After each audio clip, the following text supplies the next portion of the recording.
اللہ کے نبی صلی اللہ علیہ وسلم فرماتے ہیں لا تضربوا اماء اللہ، لا تضربوا اماء اللہ، اللہ کی بندیوں کو مارو پیٹو مت۔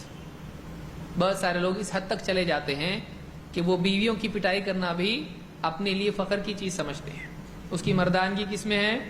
بیوی کی پٹائی کر سکتا ہے وہ، تو یہ اچھی بات نہیں ہے۔ بیوی کے ساتھ مار پیٹ کا سلوک کرنا آدمی کے لیے کمزوری کی علامت ہے۔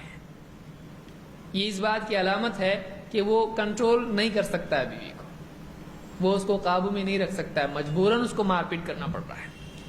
تو آدمی اس حد تک نہ جائے، ایک بار آدمی ہاتھ اٹھائے تو اس کی نگاہ سے عزت اس کی کم ہو جاتی ہے، پھر ڈر بھی کم ہو جاتا ہے۔ آدمی سمجھتا ہے کہ میں ماروں گا تو ڈرے گی، آپ دیکھیے مت دیکھیے۔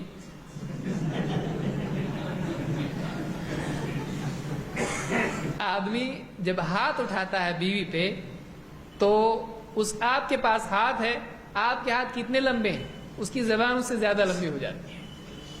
پھر وہ آپ کا جو ایک رعب ہے، دیکھیے کوئی بھی آدمی جب اس کو ذلیل کیا جاتا ہے تو اس کی ہمت بڑھ جاتی ہے، اس کو یاد رکھیے ہمیشہ۔ کسی کو جب آپ ذلیل کریں گے تو اس کی ہمت بڑھ جاتی ہے، وہ کم نہیں ہوتا ہے، وہ زیادہ ہوتا ہے، اور اس کی نگاہ میں جب آپ کی عزت کم ہوگی تو آپ کا احترام، آپ کا ڈر وہ بھی کم ہو جائے گا۔ پھر وہ آپ کو کہے گی یہی حد ہے، بس یہی دیکھنا رہ گیا تھا مجھ کو۔ ہاتھ نہیں اٹھایا آدمی، ہاتھ نہیں اٹھایا، اپنی ناراضگی محبت کم کر دیا، اس کو احساس ہو جائے، ڈانٹ دیا اس کو احساس ہو جائے، اس کا بنایا ہوا کھانا نہیں کھایا، باہر کھا کے آ رہا ہے 4-5 دن سے، اس کو احساس ہو رہا ہے، خاموشی سے ہاں چپ چاپ کیسے ہیں آپ، ٹھیک ہیں، طبیعت کیسی، ہاں ٹھیک ہے ٹھیک ہے، ایسا کر رہا ہے، اس کو احساس ہو۔ اس حد تک جب آدمی رہتا ہے اپنے آپ سب صحیح ہو جاتا ہے، لیکن جب ہاتھ اٹھاتا ہے تو پھر عزت کا سارا پردہ اٹھ جاتا ہے۔ ہاتھ نہیں اٹھانا چاہیے، اسی لیے اللہ کے نبی صلی اللہ علیہ وسلم نے بہت حکمت کے ساتھ کہا لا تضربوا اماء اللہ، اللہ کی بندیوں کو مارو مت۔ ایک تو اس اعتبار سے بھی کہ وہ کمزور ہے، مار دیا۔ بہت سارے لوگ تو ایسے ہوتے ہیں کہ جو ہاتھ میں آیا اٹھا کے مار دیا، اب جا کے لگ گیا سر میں، اب لگ گیا تو اب ٹینشن اسی کو ہو گیا، چکر آ کے گر گئی، اب خود ہی لے کے جا رہا ہے دواخانے میں، رات بھر بیٹھا ہے۔ تھوڑی دیر کچھ سمجھاتا 5 منٹ میں سمجھ جاتی، اب رات بھر بیٹھ کے وہاں پہ دواخانے میں بیٹھنا پڑ رہا ہے، اتنا بل آیا وہ الگ، اور مارا کیوں تھا، خرچ کر دی اتنا زیادہ۔ اب وہ ہوش میں آنے کے بعد پوچھے کہ بل کتنا ہوا، میرا دل رکھ لیتے تو اچھا ہوتا، اتنا بل تو نہیں دینا پڑتا۔